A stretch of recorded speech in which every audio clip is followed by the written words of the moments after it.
Okay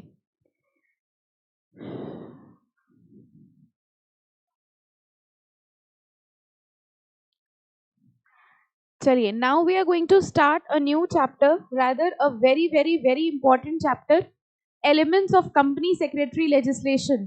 ये chapter क्यों important है? क्योंकि ये चैप्टर किसके बारे में है? सीएस के बारे में है, ठीक है। और आपके लिए ये बहुत इंपॉर्टेंट इसलिए है क्योंकि आप सीएस कर रहे हैं। इस कोर्स की एक अजीब बात यह है कि ज्यादातर लोगों ने इसके बारे में सुना नहीं होता है। यस, जब आप लोगों ने भी इस कोर्स को चूज किया होगा तो शायद आपने अब किसी भैया दीदी या सीनियर को देखा होगा करते हुए, तो आप उनसे इंस्पायर हुए होंगे कि चलो हम भी कर लेते हैं। कुछ लोग ऐसे होते हैं जिनको लगता है सीए में मैथ्स बहुत है, टफ बहुत है, तो चलो सीएस कर लेते हैं, ठीक है। बट एक्चुअली जब आप चूज करते हैं सीएस, तब आपको एक्चुअली में पता नहीं होता कि सीएस होता कौन है और सीएस का काम क्या होता है। अभी भी अगर आप अपने रिलेटिव्स या फ्रेंड्स को किसी को बताएंगे कि हम सीएस कर रहे हैं, तो उनका फर्स्ट यही आता है, अच्छा कंप्यूटर साइंस कर रहे हो, ठीक है। तो दिस इज अ थिंग, क्योंकि ज्यादातर लोगों को इस कोर्स के बारे में पता नहीं है। लोगों को पता हो या ना हो, सबसे इंपॉर्टेंट ये है कि जो बच्चे सीएस कर रहे हैं एटलीस्ट उनको पता होना चाहिए कि what is CS and what is ICS है। कुछ लोग आपको ऐसे भी मिलेंगे जब आप उनसे कहते हो कि हम सीएस कर रहे हैं, तो वो आपसे पूछते हैं कौन से कॉलेज से कर रहे हो। ये क्वेश्चंस ही बड़े अजीब हैं, कौन से कॉलेज से कर रहे हो, ठीक है। या हमारे पास भी कुछ आते हैं, इसमें गवर्नमेंट कॉलेज होते हैं कि प्राइवेट कॉलेज होते हैं, जबकि अब आपको पता होगा कि as far as this course is concerned, इसका कोई कॉलेज नहीं होता। ये ऐसे कोर्सेज हैं जो स्कूल के बाद आपको सीधे ऑफिस तक लेके जाएंगे, कंपनी तक लेके जाएंगे, and there is no college life as such. I know ये आपके लिए बहुत दुख की बात है, ठीक है, कॉलेज लाइफ इसमें कुछ नहीं है। सो ये एक ऐसा कोर्स है जिसका एक इंस्टीट्यूट है जिसने ये कोर्स बनाया है, और उस इंस्टीट्यूट के बारे में, सीएस के बारे में हम लोग इस चैप्टर के अंदर पढ़ने वाले हैं कि एक्चुअली कंपनी सेक्रेटरी क्या क्या करता है। मैक्सिमम स्टूडेंट्स ऐसे होते हैं जो सीएस का कोर्स ज्वाइन कर लेते हैं, लेकिन उनको पता ही नहीं होता सीएस क्या करता है। मैक्सिमम उनसे पूछो तो वो कहते हैं सीएस मीटिंग अरेंज करता है, कंपनी मैनेज करता है। एक बेस्ट आंसर जो उनको मिलता है, कंपनी मैनेज करता है। बट कंपनी मैनेज तो मैनेजर करता है, मैनेजमेंट करता है, बोर्ड ऑफ डायरेक्टर्स करता है, कंपनी सेक्रेटरी क्या करता है। तो यहाँ हम लोगों को बहुत स्पेसिफिकली ये जानने की जरूरत है कि एक्चुअली कंपनी सेक्रेटरी के क्या क्या काम होते हैं। और इसीलिए आपके इंस्टीट्यूट ने सोचा कि एक चैप्टर इंट्रोड्यूस कर दिया जाए, ताकि चैप्टर के बहाने ही कम से कम आपको ये पता चल जाए कि आप बड़े होके क्या बनने वाले हैं, ठीक है। That is why this chapter is here. तो सबसे पहले सीएस के बारे में ये इंपॉर्टेंट है कि इसका कोई कॉलेज नहीं है, इसका ऑल ओवर इंडिया बल्कि ऑल ओवर वर्ल्ड एक इंस्टीट्यूट है जिसको हम कहते हैं institute of company secretaries of India, which is being made by N act of parliament. Act of, ये आपकी बुक्स में भी लिखा होता है अगर आप कभी ध्यान दो, made by N act of parliament. Act of parliament का मतलब इनका खुद का लॉ है, कंपनी सेक्रेटरीज एक्ट। और जितनी भी चीजें होती हैं वो सब इनके लॉ के हिसाब से होती है। आपके जो एग्जाम्स होते हैं, आपके जो 3 लेवल्स होते हैं, ट्रेनिंग होती है, ये सब लॉ में लिखा हुआ है कंपनी सेक्रेटरीज एक्ट में। और इसलिए आप इस एक्ट द्वारा गवर्नड होते हैं, that is company secretaries act. और ये जो इंस्टीट्यूट है ये ऑल ओवर द वर्ल्ड एक ही इंस्टीट्यूट है, मतलब अगर हम इंडिया की बात करें तो ये एक ही इंस्टीट्यूट है जिसकी ब्रांचेस इंडिया के बाहर भी हैं, जो कि ये एग्जाम कंडक्ट कराते हैं। तो ये इंस्टीट्यूट आपको सिर्फ डिग्री देता है, ठीक है। ये इंस्टीट्यूट आपके लिए कोर्स डिसाइड करता है, आपको डिग्री प्रोवाइड कराएगा, आपको रिकॉग्निशन देगा एज अ कंपनी सेक्रेटरी। और उसके बाद अलग अलग एक्ट में, अलग अलग लॉ में ये लिखा हुआ है कि कंपनी सेक्रेटरी का क्या रोल है। जैसे फॉर एग्जांपल हम लोग ने सुना है कंपनीज एक्ट के बारे में, तो कंपनीज एक्ट में कई जगह लिखा हुआ है कि this thing is to be done by a company secretary. और वो कंपनी सेक्रेटरी कौन होना चाहिए? Who is recognised by ICSI. यानी आप सीएस तब कहलाए जाएंगे जब आप आईसीएसआई के मेंबर बन जाएं। आईसीएसआई के मेंबर बनने के लिए इनकी रिक्वायरमेंट ये है कि आपको इनके तीनों लेवल्स ऑफ एग्जामिनेशन क्लियर करने पड़ेंगे, प्लस इनकी जो ट्रेनिंग्स हैं वो कंप्लीट करनी पड़ेगी।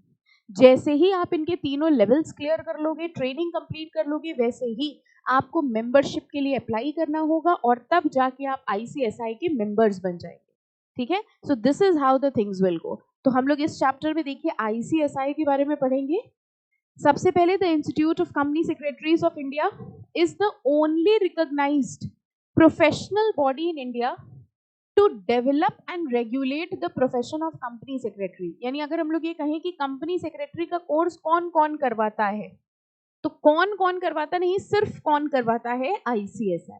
Okay, it is a premier national professional body set up under an act of parliament. Important mark कर लो इसको, एक एक्ट द्वारा, एक लॉ द्वारा बनाया गया है। मिल गया, चैप्टर 3 है। Okay, so it is set up by an act of parliament, the Company Secretaries Act 1980। Again important mark करिए, क्या नाम है इस एक्ट का, company secretaries act 1980। ICSI functions under the jurisdiction of, again very important, हमारे government का एक department है जिसको हम लोग कहते हैं MCA। सुना है आपने कभी? Have you ever heard about MCA? Ministry of corporate affairs. अच्छा, अगर नाम नहीं सुना तो सिर्फ इतना बताइए, मिनिस्ट्री ऑफ कॉर्पोरेट अफेयर्स नाम से क्या समझ में आ रहा है, कौन सा एरिया, कौन सा डिपार्टमेंट देखता होगा? जैसे हमारे यहाँ, हाँ, जैसे हमारे यहाँ होम मिनिस्ट्री होती है, डिफेंस मिनिस्ट्री होती है, ठीक है, टेक्सटाइल मिनिस्ट्री होती है, ऐसे ही कॉर्पोरेट अफेयर्स मतलब, कॉर्पोरेट मतलब companies.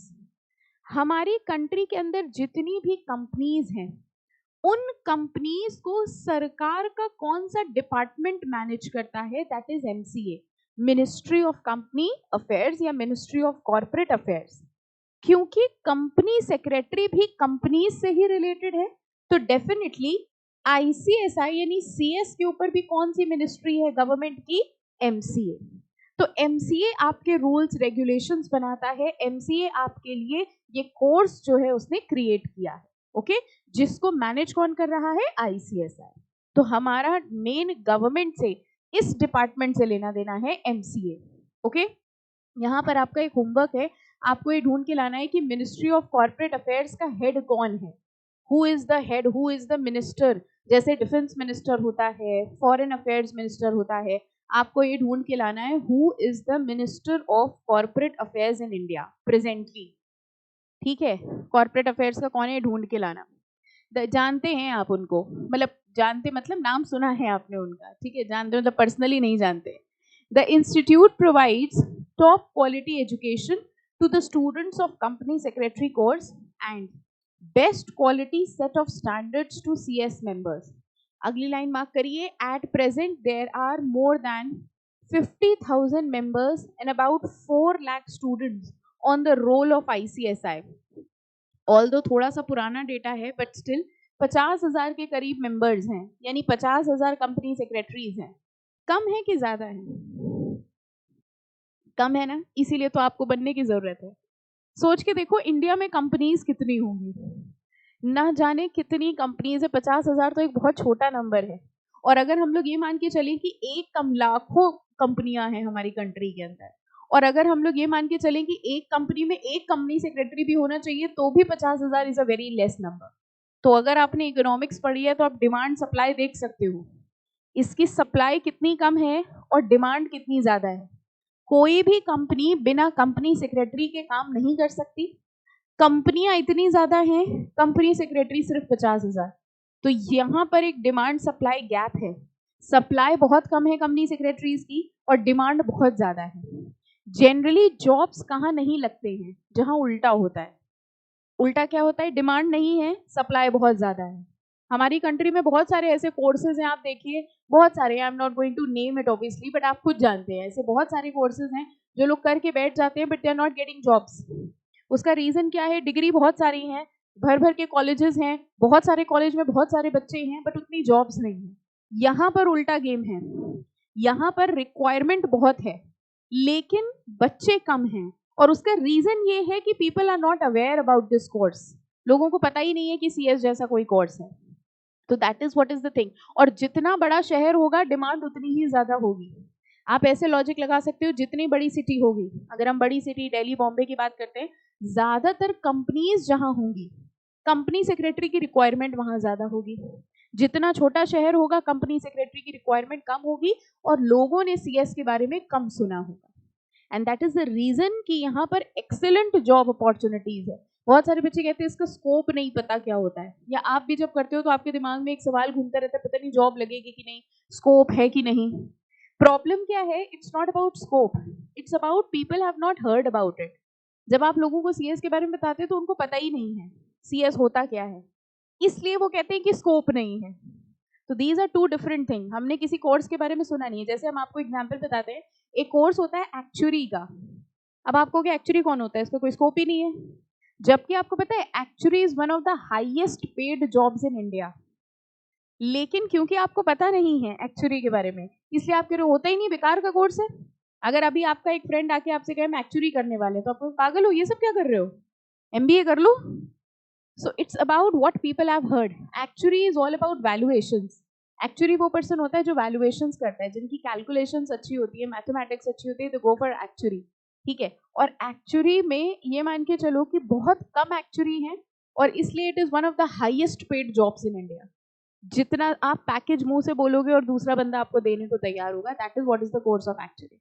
Same is the case with CS also, क्योंकि लोगों ने सुना नहीं है इसलिए उनको लगता है स्कोप कम है। तो इसलिए भ्रमित ना हो, आप बिल्कुल अच्छे कोर्स में हैं, बिल्कुल सही कोर्स में हैं, और कुछ ही टाइम बाद आपकी एक बहुत अच्छी सैलरी और बहुत अच्छा पैकेज लगने वाला है, ठीक है। तो अब आपसे कोई कहे ना कि सीएस क्या होता है, सीएस का स्कोप नहीं है, तो कुछ बोलने की जरूरत नहीं है, बस ये चैप्टर उठा के दे देना, पढ़ लो, ठीक है। आर्टिकलशिप इंटरव्यू के बेसिस पे लगती है। सी व्हाट हैपेंस इज, जैसे ही आपका एग्जीक्यूटिव होगा, वैसे तो एग्जीक्यूटिव के साथ भी आप कर सकते हो, बट ज्यादातर बच्चे क्या करते हैं, एग्जीक्यूटिव के बाद ट्रेनिंग ऑप्ट करते हैं। नाउ ट्रेनिंग के लिए भी आपको अप्लाई करना पड़ता है। जो भी दो ऑप्शंस होते हैं, या तो आप किसी कंपनी में कर सकते हो ट्रेनिंग, या आप किसी प्रैक्टिसिंग कंपनी सेक्रेटरी के अंडर कर सकते हो। जहां जहां आपको लगता है कि हमें ट्रेनिंग करनी है, या जहां जहां पर अपॉर्चुनिटीज होती है, वैकेंसीज होती हैं, you need to apply. Apply करने का मतलब आपको अपना सीवी भेजना पड़ता है, फिर वो आपको इंटरव्यू के लिए कॉल करेंगे, फिर आपका इंटरव्यू होगा, then you will be selected for training. Job तो अभी छोड़ो, अभी तो पढ़ाई चल रही है। ट्रेनिंग के लिए also you have an interview, तो आपको इंटरव्यू देना पड़ता है, वो आपसे क्वेश्चंस पूछेंगे, you need to answer the question. अगर आप उनका इंटरव्यू क्लियर कर लोगे तब आपकी ट्रेनिंग होगी, और फिर एक बार ट्रेनिंग हो जाएगी, फिर उसके ऑब्वियसली जॉब के लिए तो आपको देना ही पड़ेगा इंटरव्यू, लेकिन बहुत ज्यादा चांसेस होते हैं जहां आपने ट्रेनिंग करी है वहीं से ही आपको पहला जॉब ऑफर आ जाता है, बिकॉज आप उनके साथ 1 साल 2 साल से काम कर रहे हो, you know everything about them. तो सबसे पहला ऑप्शन तो यही होता है, वही कंपनी आपको सबसे पहले जॉब ऑफर दे देती है। तो अगर आपने फॉर एग्जाम्पल रिलायंस में ट्रेनिंग करी, तो वो सबसे पहला जॉब ऑफर आपको ही दे देंगे कि भाई आप हमारे यहाँ as a company secretary continue कर लीजिए। So everything is on the basis of your training, your articleship, your interview. इसीलिए तो कहा जाता है कि इस कोर्स में कम्युनिकेशन स्किल्स बहुत इंपॉर्टेंट है, जो जनरली बच्चे छोड़ देते हैं पीछे। इसीलिए आपके इंस्टीट्यूट ने बिजनेस कम्युनिकेशन का सब्जेक्ट डाला, बट गलती ये हो गई, इंस्टीट्यूट को लगा बिजनेस कम्युनिकेशन का चैप्टर डालने से कम्युनिकेशन स्किल अच्छे हो जाएंगे आपके। ऐसा स्कूल वालों को भी लगता था, है ना। उन्होंने बचपन से लेकर 12th तक इंग्लिश पढ़ाई ये सोच के कि आपकी इंग्लिश बहुत अच्छी हो जाएगी, हालांकि ऐसा कुछ था नहीं, है ना। ग्रामर किस तरह से हम लोगों ने पढ़ी हम ही लोग जानते हैं। So the point is that communication skills, इसलिए क्योंकि आजकल का सिनेरियो ये है, जो इंटरव्यू होता है सबसे पहले उसका पहला राउंड टेलीफोनिक होता है। नाउ टेलीफोनिक में सबसे पहले वो कॉल करके आपका इंटरव्यू लेंगे, वो सिर्फ ये देखना चाहते हैं आप बोल भी पा रहे हो कि नहीं, will you be able to talk to your clients. आप क्लाइंट से बोल भी पाओ कि आप कहोगे हमें शर्म आ रही है, हम नहीं बात कर पाएंगे। हैं ऐसे बच्चे आज भी, अगर हम आपको बोले यहाँ आकर अपना 2 मिनट का इंटरव्यू दो, आपकी आवाज ही नहीं निकलेगी। हाँ, अजीब अजीब होने लगता है, आपको पसीना आने लग जाता है, कांपने लग जाता है, पता नहीं क्या क्या होता है। सिर्फ 10% बच्चे होते हैं who are good at public speaking, 90% बच्चे ऐसे ही होते हैं जिनको डर लगता है, ठीक है। ये हमेशा से होता है स्कूल में। अब क्या होता है, वो सबसे पहले टेलीफोनिक लेते हैं, फिर उसके बाद वीडियो कॉन्फ्रेंसिंग से लेते हैं कि आर यू प्रेजेंटेबल और not, then they are going to call you to the company, कहेंगे तब आओ, वरना आधे से ज्यादा तो वहीं से रिजेक्ट हो जाएंगे। सो टफनेस यहाँ नहीं है, यहाँ तो तुमने पढ़ा एग्जाम दे दिया, इसमें क्या टफनेस है। और इसमें कंपटीशन भी नहीं है। कंपटीशन पता है कब होता है, कंपटीशन तब होता है there are only 100 seats, now top 100 will be selected. आपके कोर्स में कंपटीशन ही नहीं है ना, आपके कोर्स में तो जिसके भी 40 आ जाएंगे वो पास है, there is no competition. Competition कहाँ होता है, आप देखिए जो कॉलेजेस होते हैं, जैसे इंजीनियरिंग का एग्जाम है, आईआईटी का एग्जाम है, सिर्फ इतनी सीट्स हैं। अब कंपटीशन होता है क्योंकि उसकी लिस्ट मेरिट जाती है कि भाई इतने नंबर पे कट ऑफ जाएगा। यहाँ कोई कट ऑफ नहीं है।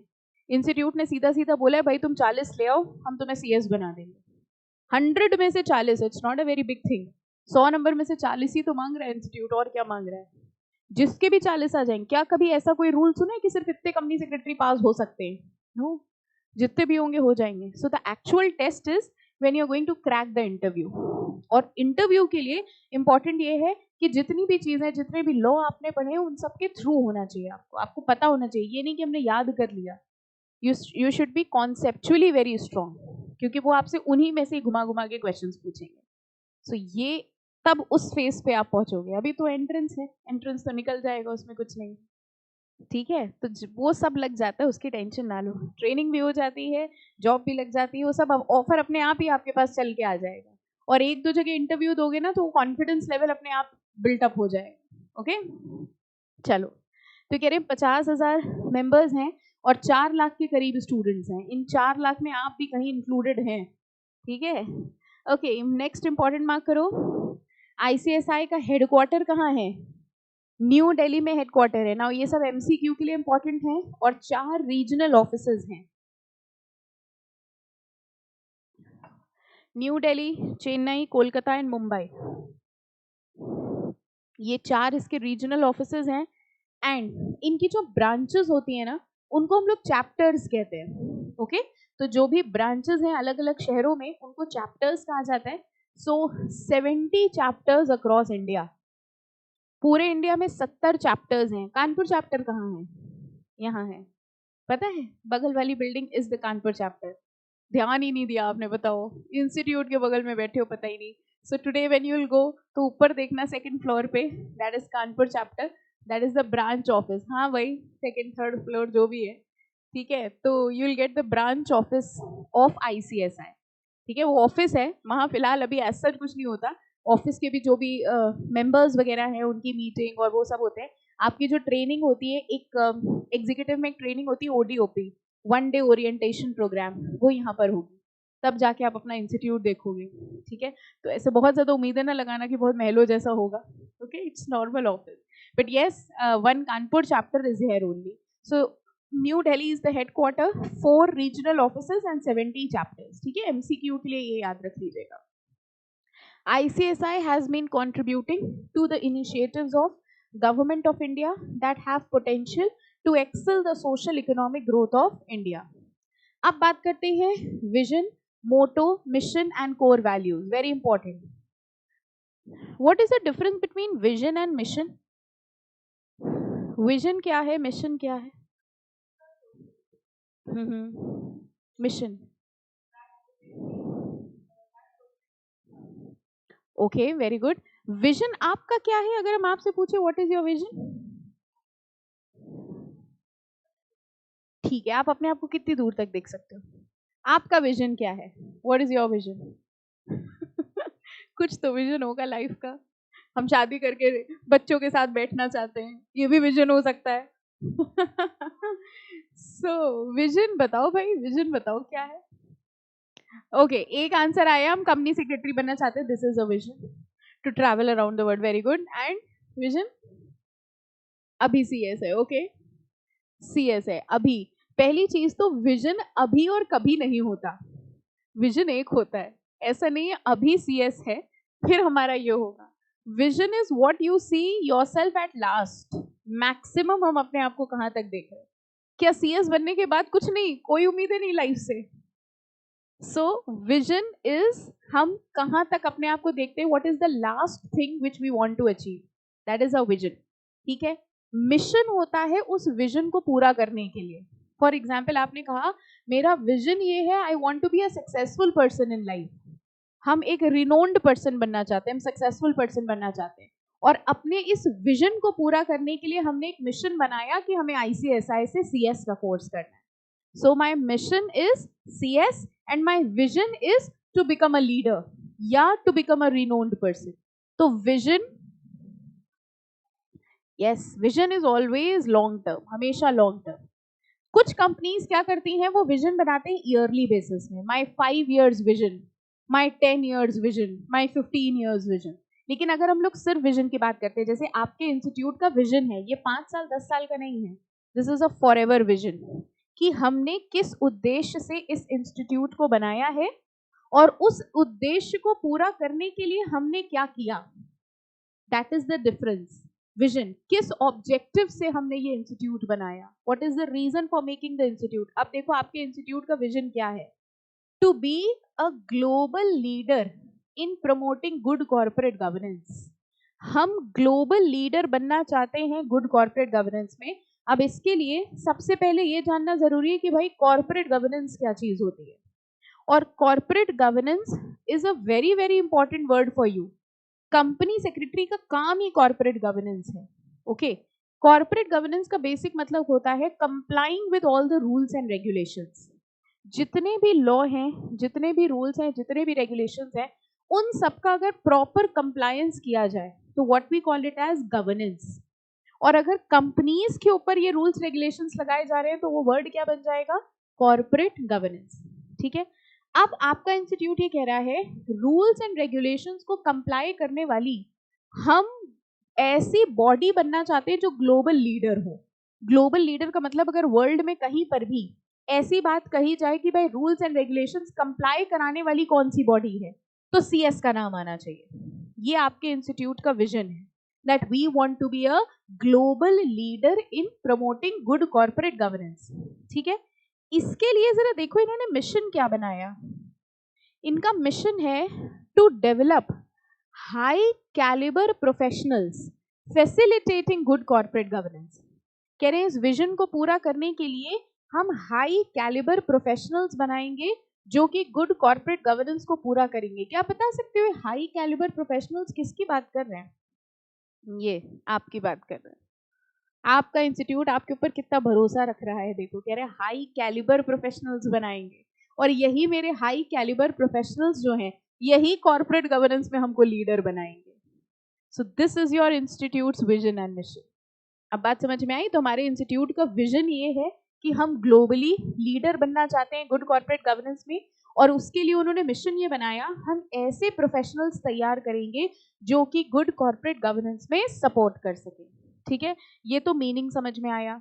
एग्जाम पॉइंट ऑफ व्यू से एज इट इज लाइन याद करनी है, क्योंकि वो डायरेक्टली पूछेंगे the vision of ICSI is, तो इसको एक एक वर्ड ऐसे याद रख लेना। जैसे ग्लोबल लीडर वाली बात जो है वो विजन है, ठीक है, और हाई कैलिबर वाली जो है वो मिशन है। इससे याद रहेगा आपको, क्योंकि कई बार कंफ्यूजन हो जाता है कि विजन क्या है मिशन क्या है।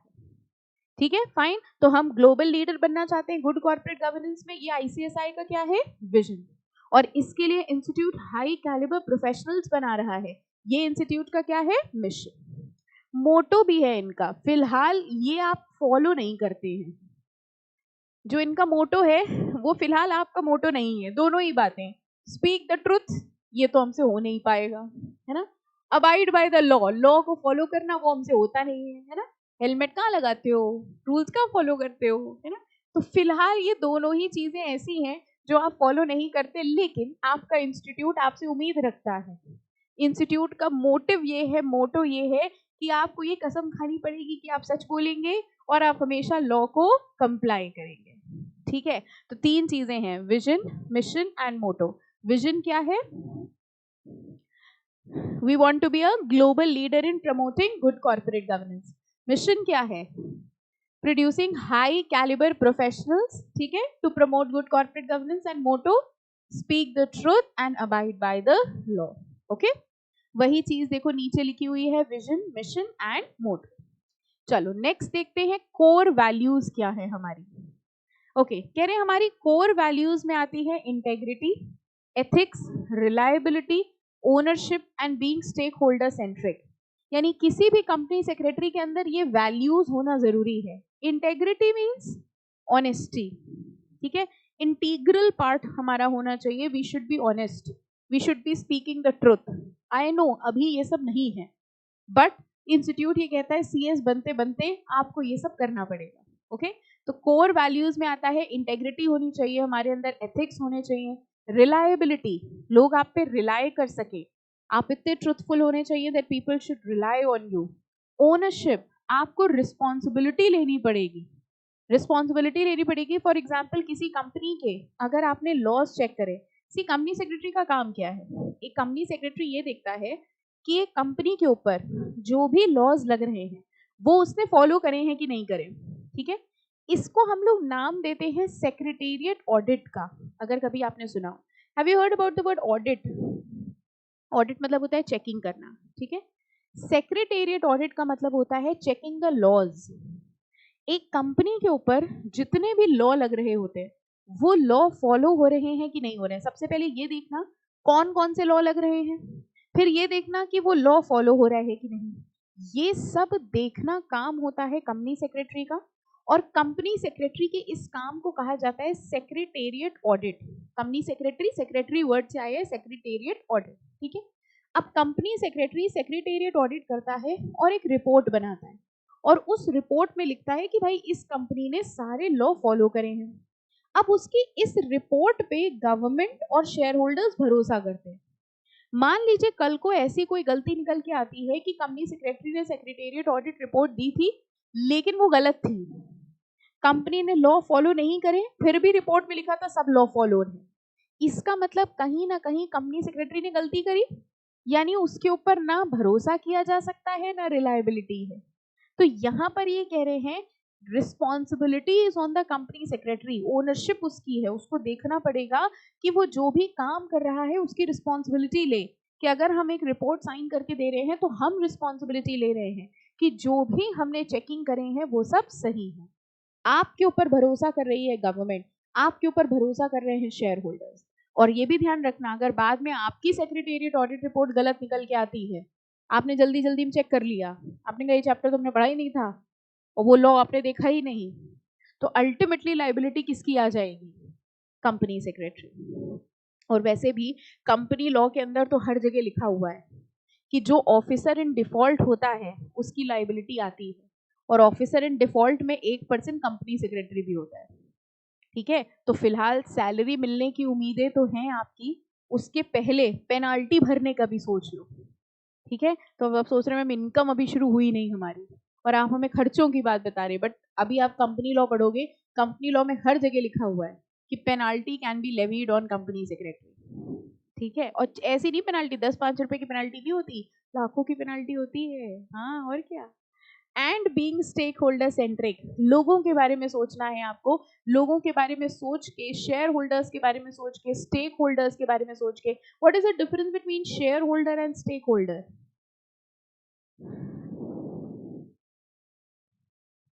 ओके, और शेयर होल्डर स्टेक होल्डर में क्या फर्क होता है?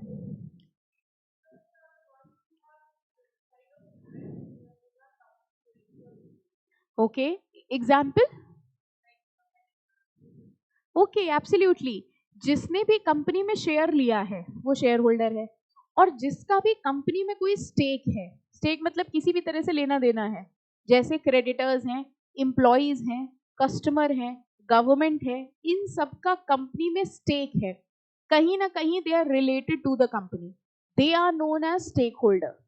सो stakeholder include shareholders, क्योंकि शेयर होल्डर का भी तो लेना देना है कंपनी से। तो स्टेक होल्डर एक वाइडर टर्म है और शेयर होल्डर एक नैरोअर टर्म। ठीक है, अब देखो कोर वैल्यूज में एक एक करके इन्होंने समझाया है। सबसे पहले बात करते हैं इंटेग्रिटी की। The ICSI's vision to be a global leader in promoting good corporate governance is a promise to the nation. It cast upon ICSI and profession of company secretary a huge responsibility to deliver upon this promise with objectivity, integrity and core value. कह रहे हैं सरकार को आपके ऊपर भरोसा है कि जब तक आप हैं तब तक सारे लॉ फॉलो किए जाएंगे, और ये आपकी जिम्मेदारी है। और इससे भी पहली जिम्मेदारी ये है कि एटलीस्ट आप लॉ फॉलो करें, है ना। सबसे पहली रिस्पॉन्सिबिलिटी तो यही हो गई, हम खुद लॉ फॉलो करें, तब हम ये देखें कि दूसरे फॉलो कर रहे हैं कि नहीं। अगर हम खुद ही लॉ फॉलो नहीं करेंगे तो हम दूसरों को भी चेक नहीं कर पाएंगे। तो ये कह रहे हैं कि गवर्नमेंट ने आपके ऊपर एक रिस्पॉन्सिबिलिटी डाली है कि अगर कंट्री में लॉ फॉलो हो रहा है कि नहीं ये देखना है, तो ये देखना काम किसका होगा? कंपनी सेक्रेटरी का। ठीक है, अब आपको अपनी इंपॉर्टेंस फील हो रही है? जब यहाँ से जाओगे तो आधा 1 किलो वजन बढ़ जाएगा आपका कि देखो हम कितने काम के इंसान हैं, सरकार को हमसे कितनी उम्मीदें हैं, सरकार की जिम्मेदारियां हैं हमारे ऊपर, है ना। So they are saying there is no middle path to integrity. Now etymologically mark कर लो एग्जाम के लिए, the word integrity derives from the Latin word integer which means whole or complete. Integrity may comprise of personal inner sense or wholeness deriving from character, courage and consistency. ठीक है, तो हम लोग basically देखो ये सारे वर्ड्स को include करते हैं, कह रहे हैं compassion, dependability, generosity, honesty, openness, transparency, loyalty, इन सारे वर्ड्स को मिला के अगर एक वर्ड बोला जाए तो that is what is known as integrity. तो हमें लॉयल होना है, हमें ऑनेस्ट होना है, ठीक है, हमें जेनरस होना है, इन सारे वर्ड्स को मिला के एक वर्ड दिया गया है। कंपनी सेक्रेटरी को कैसा होना चाहिए? इंटेग्रिटी होनी चाहिए। ठीक है, फाइन, ये सारे कोर वैल्यूज आपको अपने अंदर डालने होंगे। सेकंड, एथिक्स, कह रहे हमें एथिकल होना बहुत जरूरी है। नाउ कंपनी सेक्रेटरी को सबसे ज्यादा एथिकल होना जरूरी है, तभी तो वो ये चेक करेगा कि कहीं कोई फ्रॉड नहीं हो रहा हो। आप सोच के देखिए, कंपनी सेक्रेटरी की रिस्पॉन्सिबिलिटी थी ये देखना कि कंपनी में कोई फ्रॉड ना हो रहा हो, कोई गलत काम ना हो रहा हो। और कंपनी में वो बंदा जो सबसे ज्यादा फ्रॉड करता था वो कौन निकला? Company secretary. ऐसा आपको नहीं करना है, you have to be very very ethical. ठीक है, द टर्म एथिक्स मार्क करिए एग्जाम के लिए। Ethics has its origin from a Greek word ethos. ऐसे ऐसे एमसीक्यूज आ जाते हैं कई बार, है ना, कि दिस, और ये आपको सब जगह मिलता है, इकोनॉमिक्स में भी मिलता है, मैनेजमेंट में भी मिलता है, this is derive from a word. तो एथिक्स ग्रीक वर्ड से डिराइव है जिसका मतलब है ethos, which means character or custom, the distinguishing character, moral nature, guiding belief of a person, institute or a group. Ethics in its simplest form means possessing a sense of right and wrong. सही और गलत में पहचान करना is what is known as ethics. ठीक है, अब मान लीजिए आपकी कंपनी का एक कॉम्पिटिटर आपके पास आया और वो एक काले रंग का बैग लेके आया आपके पास, बता सकते हो उस काले बैग में क्या होगा? ये पता है सबको, है ना, ये सबको पता है उस काले बैग में क्या होगा। तो वो एक काले रंग का बैग आपके पास लेके आया, उसमें बहुत सारा कैश था और उसने आपसे कहा कि सुनो एक काम करो, अपनी कंपनी के सीक्रेट्स, कॉन्फिडेंशियल इंफॉर्मेशन हमको दे दो, जितनी तुम्हारी सैलरी नहीं है उससे 10 गुना पैसा इसमें है। अब आप क्या करेंगे? अभी जो आप आंसर देंगे वैसा आप कुछ करेंगे नहीं, है ना, अभी तो आप आंसर देंगे नहीं हम बैग नहीं लेंगे, हम अपनी कंपनी की वो करेंगे, है ना।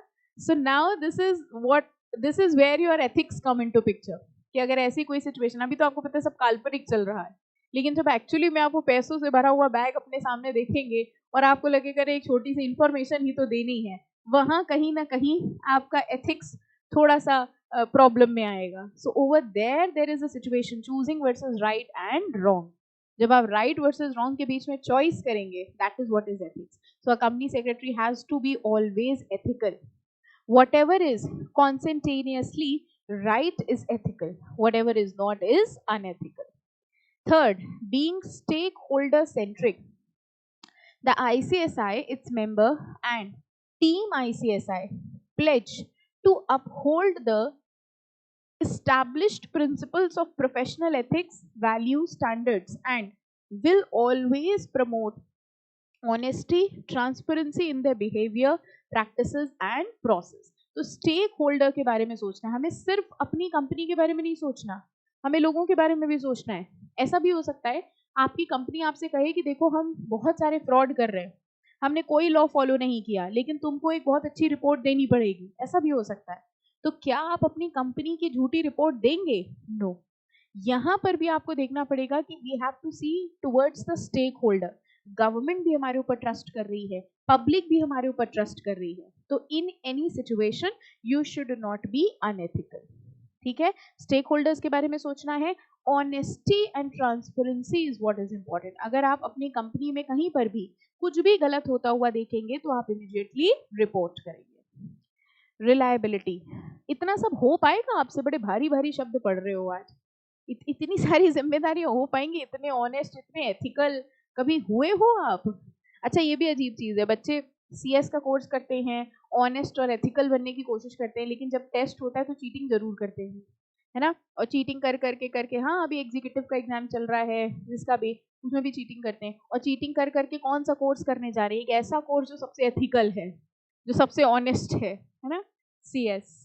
Okay, reliability. Reliability is an assurance of quality of service. अगर आपने कोई रिपोर्ट साइन करके दी है तो सरकार की नजरों में वो रिपोर्ट 100% करेक्ट है। अगर आपने किसी कंपनी को क्लीन रिपोर्ट दे दी, अगर आपने कह दिया कि इस कंपनी ने सारे लॉ फॉलो करे हैं, तो सरकार आंख बंद करके ये मान लेगी कि इस कंपनी ने सारे लॉ फॉलो किए हैं। लेकिन बात वही है, बाद में अगर कोई ऐसी बात निकल आती है कि कंपनी ने लॉ फॉलो नहीं किए, अब कंपनी की तो जो गलती थी वो थी, उससे ज्यादा गलती किसकी आ गई? कंपनी सेक्रेटरी की। So reliability is very important at ICSI. Reliability is a core value reinforced by a stringent process, specially focusing on quality of service, predictability and reliability. Ownership. Ownership is synonymous with responsibility. Ownership का मतलब ही यही हुआ, responsibility है होनी चाहिए, accountability होनी चाहिए, empowerment. The idea of ownership is much more than simply a willingness to accept criticism. Ownership means you have to take full responsibility of whatever you are doing. अगर आपने कोई रिपोर्ट दी है तो आपको उसकी रिस्पॉन्सिबिलिटी लेनी पड़ेगी। आप ये नहीं कह सकते हमने जल्दी जल्दी में रिपोर्ट बना दी, हमने पूरी कंपनी के लॉज नहीं देखे, हमसे जैसा कहा गया वैसे कर दिया। नो, अगर आपने कोई रिपोर्ट दी है तो आपको उसकी पूरी रिस्पॉन्सिबिलिटी लेनी पड़ेगी, ठीक है। एंड स्टेक होल्डर सेंट्रिक, ये वाला पॉइंट ऑलरेडी देखो ऊपर कवर हो गया था। तो कोर वैल्यू जरा बताइए, फिर से बताओ विजन क्या होता है, स्टार्टिंग से चलते हैं। What was the vision? वही वर्ड याद कर लिया अब आपने। To be a global leader, किस चीज में? Promote good corporate governance. Okay, mission क्या था? To develop high calibre professionals for promoting good corporate governance. Motto क्या था? ये हमेशा बच्चों को याद रहता है, जो है नहीं वो उनको सबसे जल्दी याद हो जाता है, speak the truth and abide by the laws. ठीक है, मोटो भी हो गया। कोर वैल्यूज कौन सी हैं? 5 हैं कि 6 हैं? हाँ वही तो, गिनोगे तो पता चलेगा। 5 है। अच्छा, पहली कौन सी है? इंटेग्रिटी, देन एथिक्स, देन, रुको रुको हम हेल्प कर दे रहे, रुकना, अब बताओ, ठीक है। हाँ, first integrity, then ethics, then reliability, then ownership and being stakeholder centric. हो गया याद? अब हटा दें, अब बताओ फिर से। First integrity, ethics, reliability, ownership, stakeholder centric. ठीक है, ये कोर वैल्यूज है। 5 core values, 1 vision, 1 mission and 1 motto. Okay, चलो अब आगे देखते हैं। कंपनी सेक्रेटरी कौन होता है भाई? अपने बारे में पढ़ने जा रहे हैं आज आप finally. According to section 21C of company secretaries act, देखो कंपनी सेक्रेटरी के बारे में कौन से एक्ट में लिखा हुआ है? Company secretaries act. बड़ा इंपॉर्टेंट ध्यान रखना कि कंपनी सेक्रेटरी की डेफिनेशन कौन से एक्ट में दी हुई है? Company secretaries act 1980। ठीक है, ये MCQ के लिए इंपॉर्टेंट मार्क कर लो। और कंपनी सेक्रेटरीज एक्ट क्या कहता है कि कंपनी सेक्रेटरी कौन होता है? Company secretary means a person who is a member of ICSI। तो कंपनी सेक्रेटरीज एक्ट के हिसाब से कंपनी सेक्रेटरी वो है जो ICSI का मेंबर है। The role of company secretary is defined in various other legal enactment. और मेंबर कौन होता है ये हमने आपको बता दिया, जिसने भी CS के एग्जाम्स क्लियर किए हैं plus necessary required trainings complete करी हैं, that person becomes the member of ICSI। ठीक है, अगली डेफिनेशन दी है कंपनीज एक्ट के अंदर। Company secretary has been defined under section 2 subsection 24। हमको बताओ, इस पैराग्राफ में भी कंपनी सेक्रेटरी की डेफिनेशन दी है, इस पैराग्राफ में भी दी है, तो डिफरेंस क्या है दोनों में?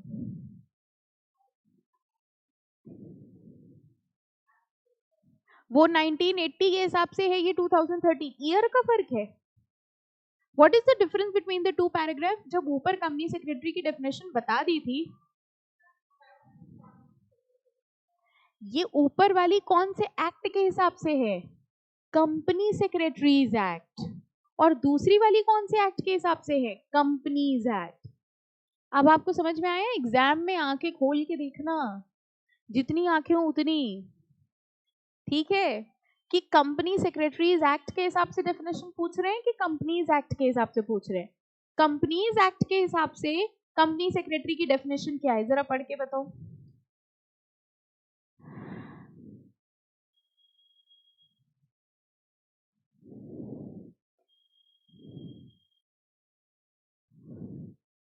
कंपनीज एक्ट के हिसाब से कंपनी सेक्रेटरी कौन है?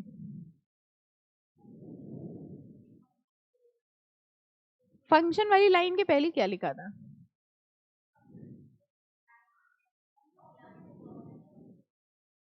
देखो, कंपनीज एक्ट ने अपनी कोई डेफिनेशन दी नहीं। कंपनीज एक्ट कह रहा है कंपनीज एक्ट के हिसाब से कंपनी सेक्रेटरी वो है जो कंपनी सेक्रेटरीज एक्ट के हिसाब से है। मतलब समझ गए? ऊपर ही वाली डेफिनेशन पे रीडायरेक्ट कर दिया। देखो ध्यान से क्या लिखा है, कंपनीज एक्ट 2013 के हिसाब से। देखो, company secretary has been defined under section 224। ये 224 कौन से एक्ट का है बताओ? कंपनीज एक्ट के हिसाब से। और ये क्या कह रहा है? कंपनी सेक्रेटरी और secretary means a company secretary as defined in 21C of the company secretaries act. यानी वापस कौन सी डेफिनेशन में चले गए? ऊपर वाली में। This is how the things are done. तो कंपनी कुल मिला के बता नहीं रहे होता कौन है, ठीक है? वो कह रहे मेंबर होता है, खुद समझ लो मेंबर कौन होता है। और ये कह रहे वो होता है जो ऊपर वाला होता है, ठीक है? They are not telling who is a company secretary. बाकी आपसे ये कहना चाह रहे बन जाओ, खुद समझ जाओगे कौन होता है, ठीक है? तो दोनों चीजें ध्यान रखनी है। कंपनी सेक्रेटरीज एक्ट ये कहता है company secretary is a person who is a member of ICSI। Companies act ये कहता है company secretary is a person who is defined under company secretaries act, ठीक है?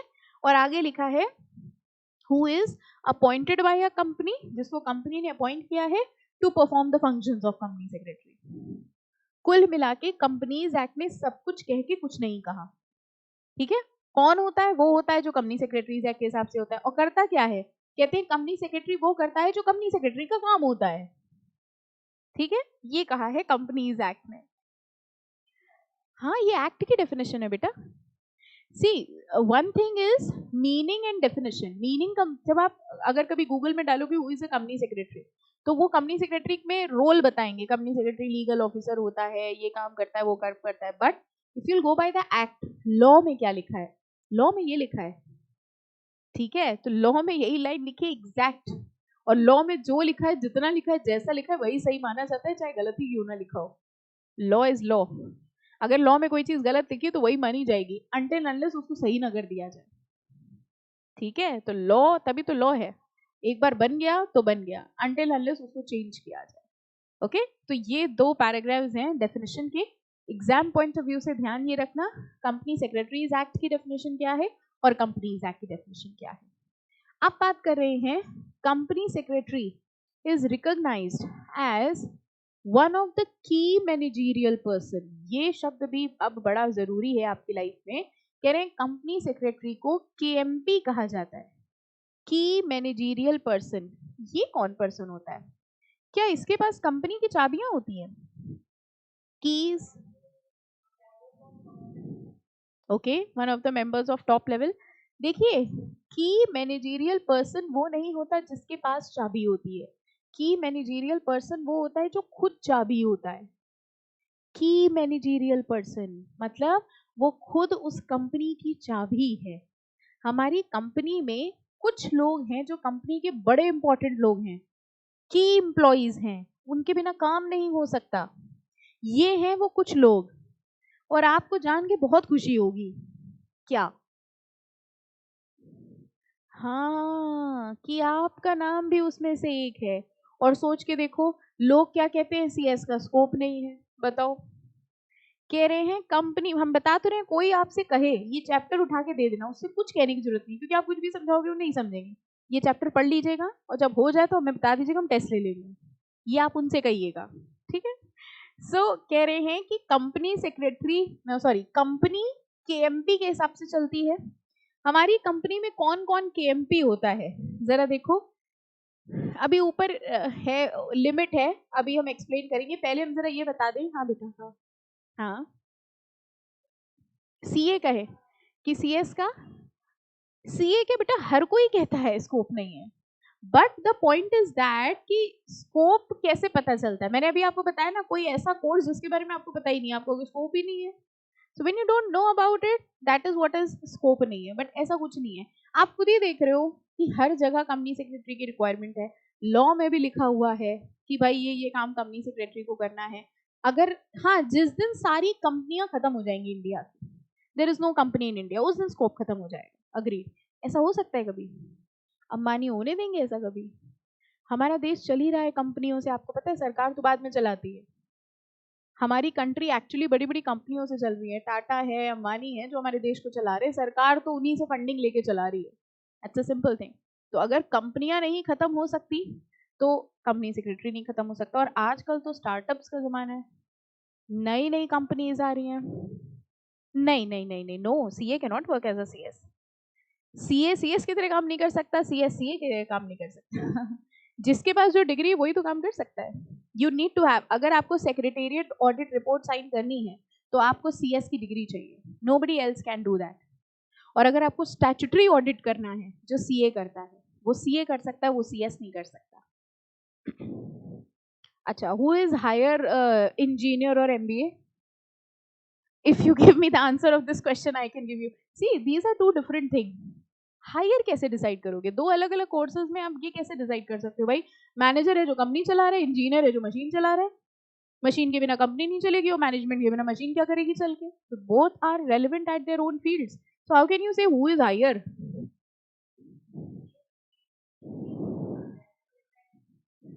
नीचे तो तब आएगा ना जब रैंकिंग सेम हो। नीचे तो तब होगा ना कि ये जूनियर मैनेजर है, सीनियर मैनेजर है। सीए का काम है फाइनेंस एंड टैक्सेशन, सीएस का काम है लॉ। दोनों की फील्ड अलग है, तो सीनियर जूनियर कैसे हो? मैंने वही बोला ना, can you tell me engineer और एमबीए में कौन ऊंचा है? अब आपको कि मैम इंजीनियर तो टेक्निकल काम है, वो मैनेजमेंट काम है, कंपेयर कैसे कर सकते हैं? So you can not compare a CA with CA.